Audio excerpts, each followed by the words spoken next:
The extent to which people will obey an authority figure became a topic of much interest after World War II. In looking for answers on how thousands of people could commit the atrocities of the Holocaust while millions more could look the other way, psychologists became interested in why people obey authority figures. Stanley Milgram of Yale University conducted a key study which indicated that yes, indeed, it could happen here. And Milgram was intrigued about the possibility of getting normal North American people to do certain acts simply in obedience to an authority figure, because I think we often like to think of ourselves as distinct and immune to those effects. In this experiment, a confederate of the researcher pretended to be the learner of a word pair test.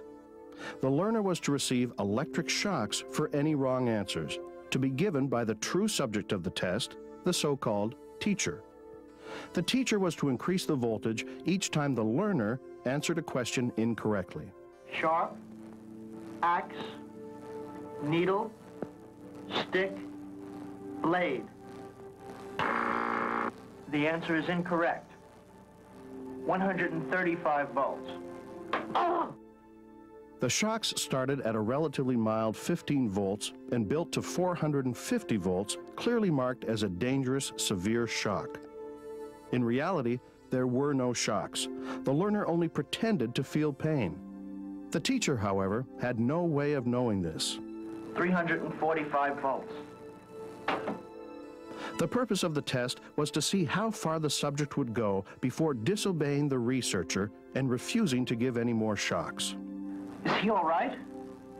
Although the shocks may be painful, there is no permanent tissue damage, so please go on. 450 volts.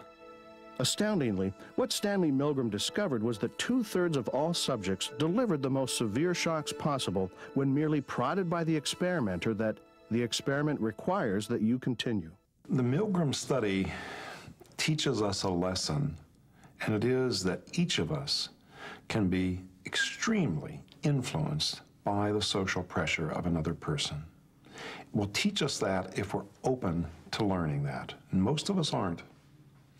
Most of us like to have this idea, this myth, that we do things because of what we believe and we wouldn't be influenced by the situations. Americans are especially prone to that myth. You know, we have the image of the lone cowboy and so forth, great independence. But what Milgram's study teaches us is that under the right conditions, many of us would do things that we would never imagine doing on our own. Milgram's study explains how easy it is for groups like the Aryan nations to get their members to perform violent acts. The requirement that group members obey can be a fuel for aggressive behavior.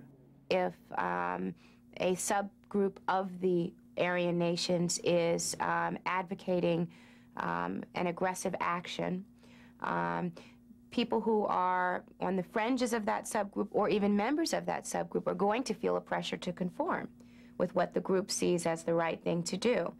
As bizarre as it might be to those of us who aren't members of that group, it clearly becomes the right thing to do and one that we must conform to as members of that group.